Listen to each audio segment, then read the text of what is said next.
ఆంధ్రప్రదేశ్లో జరిగిన సార్వత్రిక ఎన్నికల్లో భాగంగా అధికార వైసీపీ ఘోర పరాజయాన్ని చవిచూసింది. కనీసం ప్రతిపక్ష హోదాకి అవసరమైనన్ని సీట్లను కూడా సాధించుకోలేకపోయింది. గత 5 ఏళ్లుగా రాష్ట్రంలో జగన్ సర్కార్ పరిపాలన కొనసాగించింది. వైసీపీ అధినేత వైఎస్ జగన్మోహన్ రెడ్డి 2019లో అధికారంలోకి వచ్చినప్పటి నుంచి ఐపాక్ పేరుతో సోషల్ మీడియాను ఏర్పాటు చేశారు. సోషల్ మీడియాలో తమ పార్టీకి సంబంధించిన, ప్రభుత్వానికి సంబంధించిన వాటి ప్రచారాన్ని ఐపాక్ ద్వారా నిర్వహించేవారు.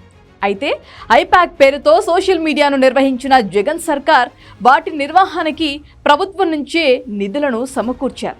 పార్టీకి అవసరమైన ప్రచారాన్ని నిర్వహించడంతో పాటు పార్టీకి అవసరమైన సమాచారాన్ని సైతం ఐపాక్ ద్వారానే సేకరించేవారు. 2019లో జరిగిన ఎన్నికల్లో గెలుపుకి సంబంధించి కూడా ఇదే సంస్థ ద్వారా కొనసాగించారు. అధికారంలోకి వచ్చిన తర్వాత దానిని అధికారికంగా ఉపయోగించడం మొదలుపెట్టారు. అయితే ఐపాక్ సంస్థను మొదట రాజకీయ విశ్లేషకుడు ప్రశాంత్ కిషోర్ కొనసాగించారు. ఐపాక్ పేరుతో నిర్వహించిన సర్వే ద్వారా 2019లో జగన్ అధికారంలోకి వచ్చాడు. ఆ తర్వాత అదే ఐపాక్ సంస్థను తమకు సోషల్ మీడియా వేదికగా ఉపయోగించుకుంటూ వస్తున్నారు. అధికారంలోకి వచ్చిన తర్వాత జగన్ సర్కార్ విజయవాడలో ఆఫీస్ను ఏర్పాటు చేసుకొని తమ కార్యకలాపాలను కొనసాగించింది ఈ ఐపాక్ సంస్థ.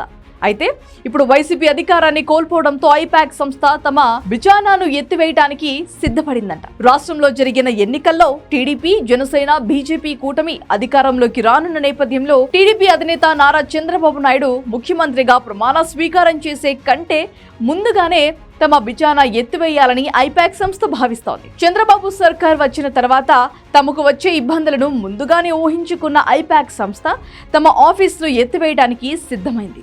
త్వరగా ఆఫీస్ను ఖాళీ చేయాలని ఐపాక్కి చెందిన రిషిరాజ్ సింగ్, అవేష్ కుమార్, రాజేష్ తమ సంస్థ ఉద్యోగులకు ఆదేశాలు కూడా జారీ చేసినట్లు తెలుస్తోంది.